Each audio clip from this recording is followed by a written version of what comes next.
어제 우리가 이 아가서 7장 말씀을 통해서 굉장히 사실은 읽어 나가면서도 낯뜨겁다라고 할 정도로 직설적인 이 남녀간의 사랑에 대한 이야기를 눈여겨 볼 수 있었습니다. 자, 그런데 7장에 이어서 이 술람미 여인이 솔로몬에 대한 사랑은 그 갈망은 계속 이어지는 것 같아요. 1절 한번 보세요. 1절 보면 내가 내 어머니의 젖을 먹은 오라비 같았더라면 내가 밖에서 너를 만날 때에 입을 맞춰도 나를 업신여길 자가 없었을 것이라. 자, 우리 사회하고 많이 다르잖아요. 다른데 이 고대 근동 아시아 지역에서는 사랑하는 사람끼리의 낭만적인 입맞춤은 공개적으로 불가능했습니다. 그 망신이에요, 그 사실은. 우리나라도 여러분 한 20, 30년 전까지만 해도 아무리 서로 사랑한다 하더라도 광장이나 이런 데서 뭐 입을 맞췄다 이러면 어떻게 해요? 참 망신살이잖아요. 자, 그런데 불가능한 것이 아니었다. 죄송합니다. 불가능한 것이 아니었지만 이 사람들이 제가 하는 얘기가 뭐냐면은 입을 맞출 수는 있겠지만 공개적인 장소에서 입 맞춤은 불가능했다는 얘기입니다. 공개적인 장소. 그러면 공개적인 장소에서 입 맞춤 할 수 있는 대상은 누구냐? 가족끼리요. 가족들끼리는 입을 맞출 수 있었다는 얘기입니다. 결혼을 했거나. 예? 그 가족끼리 입 맞춤은 그렇게 허용을 했었는데 말씀해 보면 뭐라고 얘기해요? 내가 내 어머니의 젖을 먹인 뭐 같다 그래요? 오라비 같았더라면. 오라비 같았더라면. 가족끼리라 하더라도 부부끼리도 밖에서 입 맞추는 것은 사실은 그렇게 썩 사람들에게 있어서는 받아들이기 힘든 부분들이었는데 술람미 여인은 뭐라고 얘기했냐면은 내가 내 어머니의 젖을 먹은 오라비였더라면. 그러니까 남편 솔로몬이 차라리 자신의 오라비였다면 공개적으로 입맞춤하는 것은 사람들이 뭐라고 할 만한 그게 못 된다는 거예요. 그렇게 이야기하는 것은 차라리 당신이 나의 오라비였더라면 공개적으로 어떻게 해요? 사랑을 나누고 싶다라고 하는 그 열망을 표현하는 것으로 우리가 해석하시면 될 것 같아요. 자, 이 사랑의 어떤 열정은 계속 불타올라요. 2절 3절 보세요. 자, 내가 너를 이끌어 내 어머니 집에 들이고 내게서 교훈을 받았으리라. 나는 향기로운 술 곧 석류즙으로 내게 마시게 하겠고 너는 왼팔로는 내 머리를 고이고 오른손으로는 나를 안았으리라. 자, 술람미 여인은요, 이제는 자기가 주도적으로 남편 된 솔로몬을 이끌어서 자기 어머니 집으로 데리고 가서 석류즙으로 만든 향기로운 술을 그 남편에게 따라주면서 왼팔과 오른팔로 자신을 꼭 안았을 것이라고 노골적으로 이제 사랑을 표현하고 있다고 말입니다. 자, 이렇게 뜨거운 사랑을 하고 있으니까 사람들이 어떻게 생각을 하겠어요? 삐죽빼죽 될 수도 있고 이 말 저 말 할 수 있는데 그 사람들에게 경고하는 게 4절이에요. 4절에 뭐라고 얘기합니까? 예루살렘 딸들아 내가 너희에게 부탁한다. 이런 뭐라고 얘기해요? 내 사랑하는 자가 원하기 전에는 흔들지 말며 깨우지 말지어다 라고 얘기를 합니다. 여러분, 이 표현은요 아가서 2장과 3장에도 나옵니다. 2장 7절과 3장 5절에도 비슷한 표현이 나오는데 적절한 때가 되기 전에 이 두 사람이 사랑을 나누고 있기 때문에 흔들어 깨우지 말라고 그렇게 부탁을 하는 거예요. 누구에게도 두 사람의 사랑을 방해받고 싶지 않다는 그 갈망을 표현하고 있는 건데 술람미 여인은 이제 어떻게 합니까? 그렇게 이야기하고 우리가 여러분 이 성경의 표현들을 가지고 세상에서 이 얘기 저 얘기 했을 때 인용되는 그 표현이 6절에 나옵니다. 자신의 사랑에 대해서 이제 자기 사랑이 얼마만큼 강렬했느냐 하는 것을 6절과 7절이 이야기하는데 한번 보세요. 뭐라고 얘기합니까? 너는 나를 도장같이 마음에 품고 도장같이 팔에 두라. 그 다음에 뭐라 그래요? 사랑은 죽음같이 강하고. 이 표현 여러분 굉장히 많이 하잖아요. 그 다음에 질투는 수월같이 잔인하며 불길같이 일어나니 그 기세가 여호와의 불과 같으리라. 많은 물도 이 사랑을 끄지 못하겠고 홍수라도 삼키지 못하나니 사람이 그의 온 가산을 다 주고 사랑과 바꾸려 할지라도 오히려 멸시를 받으리라. 이렇게 얘기를 해요. 자, 먼저 솔로몬에게 부탁합니다. 뭐라고 얘기합니까? 너는 나를 도장같이 마음에 품고 도장같이 팔에 두라. 자기를요, 솔로몬의 도장같이 여기라는 얘기입니다. 이게 무슨 말이냐면, 이때 당시 도장은 여러분 우리가 흔히 가지고 있는 동그랗고 네모난 도장, 이런 것들이 아니라 어떤 도장을 잘 사용했냐면, 옛날에 여러분 그 중세시대 영화나 이런 것들을 보면 밀랍이나 촛농을 이렇게 눌러 찍는, 이걸 아빈도장이라 인장이라고 얘기하는데요. 예? 반지에 끼워가지고 그런 거 보신 적 있으세요? 고대 근동에서의 이 도장은요, 오늘날 우리가 사용하는 도장보다 이 아빈도장이 더 많았대요. 인장이 더 많았는데 이 도장은 어떤 것에 대한 소유권을 확인할 때 반드시 필요한 것으로 아주 중요한 상징물 중에 하나 있어요. 그러니까 정말 중요한 거예요. 우리도 여러분 인감도장 같은 경우는 중요하잖아요, 사실은. 근데 이제 그거를 한국 사람들은 여러분 들고 다니는 사람들이 없어요. 근데 이때 당시 사람들은 여러분 이 인장이 중요했기 때문에 항상 어떻게 했냐면 끈이나 목이나 팔에 매달거나 반지처럼 낄 수 있는 형태로 어떻게 해요? 신체에 붙이고 다녔습니다. 그것이 중요하기 때문에, 떼놓을 수 없기 때문에. 그렇기 때문에 여러분 지금 술라미가 솔로몬에게 이야기하잖아요. 자신을 도장같이 품고 그렇게 두라는 이 술라미 여인의 표현은요, 솔로몬이 가는 곳이라면 어디든지 따라가고 싶다는 겁니다. 어디든지. 그게 어디가 됐든. 무엇을 하든 함께 하고 싶다. 이런 뜻이에요. 그 다음에 또 우리가 잘 아는 표현, 또 뭐라고 얘기합니까? 사랑은 죽음같이 강하고, 이 표현을 해요. 만약에 여러분 죽음이 찾아온다면 그것을 막아 세울 사람은 아무도 없습니다. 그러니까 돈이 있건 여러분 아무리 큰 권세를 가졌건 하더라도 죽음을 막을 수 있어요, 없어요? 없어요. 그래서 사람들이 죽음을 두려워합니다. 그렇듯이 술람미 여인의 사랑은 여러분 누구도 막아 세울 수 없다는 얘기입니다. 죽음과도 같이 강한 자신의 사랑이라는 표현을 해요. 자, 그런데 이 죽음처럼 강한 사랑이 때로는 질투로 나타나기도 하는 것 같아요. 거기 보면 뭐라고 얘기합니까? 질투는 수월같이 잔인하며. 솔로몬을 너무 사랑하기 때문에 이 술람미의 질투는 수월과 같이 잔인하고 불길처럼 활활 타오른대요. 그러면서 그 불길의 기사가 여호와의 불과 같다라고 말합니다. 여러분 여호와의 불, 우리가 생각했을 때 여호와의 불의 특징이 뭡니까? 꺼져요, 꺼지잖아요. 꺼지지 않습니다. 예? 그러고 나서 7절의 술람미 여인은요, 자기 사랑을 어떻게 얘기하냐면 많은 물과 홍수에 비유를 해요. 많은 물과 홍수는 여러분 강력한 불을 끌 수도 있고 모든 것을 휩쓸어 버릴 수도 있어요. 그걸 가져오는데, 그러나 자기 사랑이 여러분 이렇게 불일 듯 일어나서 마치 여호와의 불과 같고 죽음과도 강한 그런 사랑의 농도라면 그 많은 물과 홍수도 자기 술람미 여인의 사랑을 끌 수도 없고 어떤 홍수도 그녀의 마음을 삼킬 수 없다라고, 자기 사랑이 그만큼 진하다라고 얘기를 해요. 그러면서 여러분 이때 당시도 사람들이 돈을 좋아했나 봐요. 7절 끝에 보세요. 뭐라고 얘기합니까? 뭐라고 얘기해요? 그의 온 가산을 다 주고 사랑과 바꾸려 할지라도 오히려 멸시를 받으리라, 이 표현이 있어요. 자신의 사랑을 이제 재물과 비교를 하는데, 이 그녀의 사랑은 솔로몬이 가진 온 가산과 온 재산과도 바꿀 수 없는 거라고 얘기를 해요.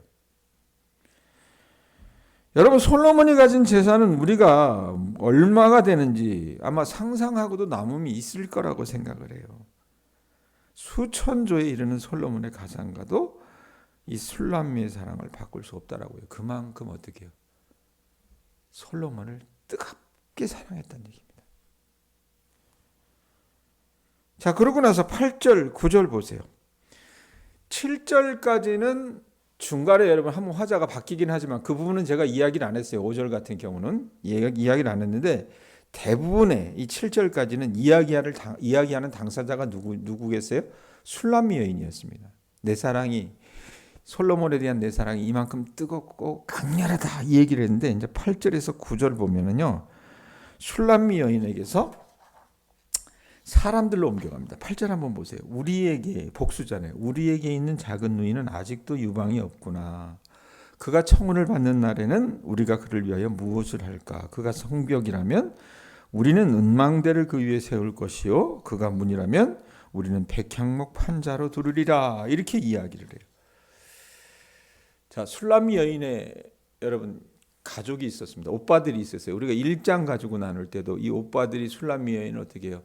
포도원을 지키는 일들을 시켜가지고 얼굴이 새까맣게 됐다 그랬는데 아마도 이 오빠들이 굉장히 엄했던 것 같아요. 그 여동생이 하나니까 이 여동생을 굉장히 엄격하게 보호를 했었던 것 같습니다. 그래서 그녀를 돌보며 그녀가 순결을 지키며 성장하는 데에 아마 온 관심을 쏟았던 것 같아요. 그래서 이 오빠들은 술람미 여인을 비유적으로 표현하는 성벽 위에 더 높은 망대를 쌓고 그 다음에 그것도 은망대를 세워서 그녀를 지켰다라고 이야기를 해요. 말씀해 보면. 그리고 망대만을 가지고 지킨 것이 아니라 문으로 지켰는데 그 문 위에 백향목 판자를 두어 더 튼튼하게 지켰다라고 얘기합니다. 자, 이게 오빠들의 이야기고 이제 술람미 여인이 다시 맞받아쳐요. 오빠들의 보호를 받으면서 그렇게 자기 순결을 준비해 나갔던 술람미 여인이 솔로몬을 만나면서 이제 고백을 하는 거예요. 10절. 오빠들이 그렇게 얘기했으니까 뭐라고 얘기합니까? 나는 성벽이요, 내 유방은 망대 같으니 그러므로 나는 그가 보기에 화평을 얻을 자 같구나. 이 여인은요, 오빠들이 자기 순결을 보호하는 것을 아마 그대로 용인하고 토달지 않고 겸허히 수용했었던 것 같아요. 그리고 오빠들의 도움으로 그녀는 결국 자신이 보기에 화평을 얻은 자, 곧 샬롬을 얻은 자가 되었다고 말해요. 샬롬을 얻었다고 하는 것은 이런 어떤 순결을 지키는 과정을 통해서 그가 자신의 남편감인 솔로몬을 얻게 되고 진정한 평화를 누렸다라는 그런 표현이 된다라고 얘기합니다. 너무너무 행복한 거예요. 예? 그러다 보니까 이제 솔로몬을 향한 이 여인의 깊은 사랑은요, 그를 향해 내 모든 것도 내어줄 수 있다라고 표현하는 게 11절, 12절입니다. 보세요. 솔로몬이 바알 하몬의 포도원이 있어 지키는 자들에게 맡겨두고 그들로 각기 그 열매로 말미암아 은천을 바치게 하였구나. 솔로몬, 너는 천을 얻겠고 열매를 지키는 자도 200을 얻으려니와. 이건 내게 속한 내 포도원은 내 앞에 있구나. 이게 뭔 표현이냐? 바알 하몬은요, 이게 어디에 있는 것인지 지명을 잘 여러분 확인을 못한답니다. 그렇지만 솔로몬이 여러분 그곳에 포도원을 가지고 있었다라고 오늘 말씀에 얘기해요. 그리고 이 포도원이 꽤나 컸었는지 몰라도 지키는 자들을 줘서 감독을 했습니다. 그래서 그 포도원의 소출이 은천을 바칠 수 있을 정도로 풍요로운 수확을 거두어 드렸는데 그걸 거두어 드리고 어떻게 해요? 수고했다라고 생각을 해서 지키는 자들에게 은 200을 받게 했어요. 200을 줬습니다. 그러니까 솔로몬과 같이 술람미 여인도 지금 이런 표현을 하면서 뭐라고 얘기합니까? 12절 뒷부분에 보면 뭐라고 해요? 내게 속한 내 포도원은 내 앞에 있구나라고 하는 표현을 하는데 자기도 그 포도원을 가지고 있다라고 얘기를 해요. 남편의 것에 비할 건 못 되지만. 근데 그 포도원이 뭐겠느냐? 정말 포도를 따는 포도원이겠느냐? 그게 아니라 자기 자신을 이야기합니다. 지금까지 지키는 자들에 의해서 잘 지켜진 풍성한 포도원과 같이 그녀는 지금 어떻게 해요? 오빠들에 의해서 그 순결이 잘 보존되어 가지고 아무에게도 속해 있지 않은 그야말로 순결한 여인으로 남아있다라고 얘기해요. 그리고 자신이 선택한 사람에게 이제 자기가 어떻게 내어줄 수 있다라고 이야기하는 겁니다. 솔로몬은요, 포도원을 임대해주고 이윤을 챙겼지만 슐라미는 자신을 솔로몬에게 이윤도 없이 기꺼이 주겠다고 말하고 있는 거라고 말입니다. 자기 사랑이 그만큼 깊다라고 하는 표현인 것 같아요. 자, 이렇게 아낌없이 주는 슐라미 여인의 사랑은 그러면 이 여인 혼자만의 사랑이었겠냐? 그건 아니었다는 얘기예요. 솔로몬이 이 여인이 나를 이렇게 사랑하는구나 깨닫고 어떻게 합니까? 화답하는 사랑의 감정을 표현하는 것이 13절이에요. 13절 솔로몬의 이야기입니다. 보세요. 뭐라고 얘기합니까? 너 동산에 거주하는 자여 친구들이 내 소리에 귀를 기울이니 내가 듣게 하려무나 이렇게 얘기해요. 자, 슐라미가 동산에 살고 있었던 모양이에요. 솔로몬이 그녀를 만나기 위해서 궁을 벗어나 이 동산을 방문을 했었어요. 솔로몬에게 그녀는 즐거움과 기쁨, 샬롬 그 자체였다고 말입니다. 그래서 그녀의 목소리가 듣고 싶었는데 여러 사람들이 아마 이 슐라미 여인의 목소리를 듣고 있었던 것 같아요. 친구들이. 그런데 솔로몬은 어떻게 해요? 그 목소리를 자기 혼자 듣고 싶었던 거예요. 자기 혼자. 그 목소리를 자기만의 것으로 만들어 두고 싶었다는 겁니다. 그래서 오직 그녀를 자기만의 소유로 삼고 싶어가지고 뭐라고 얘기합니까? 내가 듣게 하려무나 이 표현을 해요. 자기에게 더 크게 외쳐달라고 호소하고 있는 거라고 말입니다. 자, 솔로몬이 그렇게 얘기하니까 슐라미가 뭐라고 화답합니까? 14절 뭐라고 얘기해요? 내 사랑하는 자야 너는 빨리 달리라 향기로운 산 위에 노루와도 같고 어린 사슴과도 같아라 이 표현을 해요. 이 세번역 성경에는 이 표현을 이렇게 옮기는데 이미요 노루처럼 빨리 오세요. 향내 그윽한 이 산의 어린 사슴처럼 빨리 오세요 이렇게 표현을 해요. 그러니까 이 슐라미 여인이 솔로몬의 요청에 화답하면서 자기가 어떻게 솔로몬의 품 안에서 뛰노는 그런 어떤 노루, 사슴처럼 자기를 비유하고 있다고 말입니다. 자, 이것까지가 여러분 우리가 이제껏 어떻게 보면 어제도 아내하고 그 얘기를 했는데 맨날 똑같은 얘기하는데 맨날 똑같은 얘기를 설교하는 것도 참 쉽지가 않아요. 예? 근데 여러분 이게 단순한 남녀 간의 사랑 이야기가 아니라 거기에서 멈추지 않고 예수님과 교회, 하나님과 하나님 백성 사이의 사랑을 보여주는 것이다라고 우리가 보자 그랬습니다. 자, 그런데 오늘 말씀에 여러분 유독 제 눈에 띄는 것은 6절의 표현이었어요. 6절 한번 다시 보세요. 읽어봅니다. 6절 읽습니다. 시작. 너는 나를 도장같이 마음에 품고 도장같이 팔에 두라. 사랑은 뭐하대요? 죽음같이 강하고 질투는 수월같이 잔인하며 불길같이 일어나니 그 기세가 여호와의 불과 같으리라. 이 표현이. 자, 자기 남편을 향한 슐라미 여인이 이렇게 열정적인 사랑이 있었다 그랬습니다. 그럼 이게 남녀 간의 사랑만이 아니라 하나님과 우리의 사랑도 이렇다는 얘기를 했어요. 죽음같이 강하고 질투가 날 정도로 강하게 사랑하시는 여러분, 그 주님이 우리를 구원해 주셨습니다. 예? 그렇다면 여러분 우리가 주님께 어떤 사랑으로 보답하고 계시는지 저나 여러분이나 이 새벽에 한번 물어보실 수 있었으면 좋겠습니다. 세상의 세태가 그러하듯 교회도 마찬가지여서 요즘의 사랑은요, 남녀 간의 사랑이건 하나님과 인간의 사랑이건 간에 사람들이 어떻게 해요? 계산기를 두드려요. 안 그렇습니까? 계산기를 두드립니다. 제가 사랑의 교회 갱신공동체에서 사역할 때 아주 인품이 훌륭하신 권사님이 계셨어요. 연세대 화학과 나와가지고 자기 친정아버지가 남산타워를 지은 사람이에요. 그러니까 우리 사회 소위 말하면 이제 엘리트 중에 엘리트고 있는 집 중에 있는 집이었는데 그분이 교회를 지키면서 믿음 안에서 살아가는 모습이 굉장히 아름다운 분이셨는데 이분하고 제가 얘기하다가 제 제자 중에 하나가 결혼을 했는데 결혼을 했으면 혼인신고를 해야 될 거 아니에요. 근데 요즘 애들은 여러분 바로 혼인신고를 안 한답니다. 한 1년 살아보고 한다는 거예요. 근데 이 권사님도 자식이 있어서 결혼할 자식이 있어서 둘이 얘기하다가 난 권사님한테 그 얘기를 했어요. 아, 권사님. 근데 믿는 애들이 안 믿는 것들은 뭐 그렇다 치지만 믿는 애들이 이럴 수가 있어요. 그랬는데 그분이 들으시다가 한 말씀 하세요. 목사님, 저는 그게 이해가 가요. 그래요.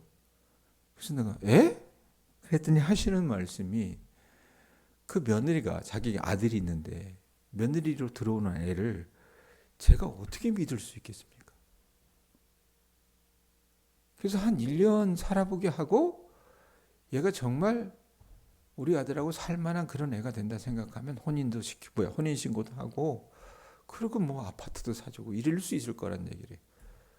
그러면서 그분의 이야기를 들으면서 아, 이게 요즘 시대 사람들의 어떤 사랑에 대한 무게구나라는 생각을 좀 했습니다.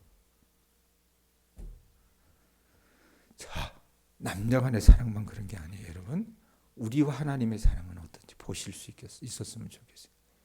요즘 시대 교인들이 어때요, 여러분? 계산해요. 계산합니다. 우리가 그런 얘기 하잖아요. 돈이 없어요. 예? 하나님 앞에 드릴 만한 것이 없어요. 그럼 우리는 어떻게 합니까? 대도안을 서원을 합니다. 하나님, 나에게 이것을 허락해 주시면, 나에게 이걸 주시면 내가 뭐 할게요. 대표적인 게 여러분 뭡니까? 나 부자 되게 해주시면 하나님 내가 11조 많이 바칠게요. 그 얘기를 들을 때마다 내가 여러분 청년들에게 늘 했던 게 뭐냐면 없을 때부터 11조 하는 걸 습관을 들여. 그렇게 하나님 앞에 네가 드릴 때 하나님께서 너의 창고를 채우실까 이 얘기를 하는데 사람들이 그렇게 못하거든요. 여러분 우리를 사랑하시되 우리 예수님 우리를 어떻게 사랑하셨습니까? 사랑은 죽음과도 강하다 그랬잖아요. 죽기까지 사랑하셨습니다. 죽기까지 사랑하신 그 주님의 사랑을 저나 여러분이나 이 새벽에 한번 되새기시면서 내가 살아나갈 때 여러분 단 한 번이라도 하나님을 뜨겁게 사랑하실 수 있는 우리 교우들 되셨으면 좋겠습니다. 아셨어요? 그런 분들 되실 수 있기를 바랍니다. 기도하겠습니다.